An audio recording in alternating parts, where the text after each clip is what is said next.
what generative AI really changes is this ability to shortcut the learning to complete assessment. That is the danger, right? That is a danger, as you said, that rather than actually learning the stuff for the exam, that you just use ChatGPT and fill in the answers, right? And you're going to get it right, but you haven't learned anything. You haven't, there's nothing there.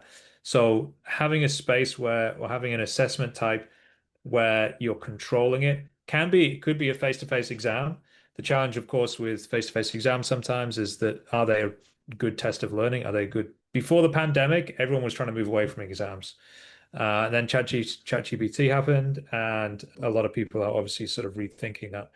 But if you're setting written assessment, and written assessment like an essay is obviously going to be generally is why people set essays is because it's good for critical thinking. You have to research, you have to, find sources, you have to make an argument, all those things. Those things are crucial.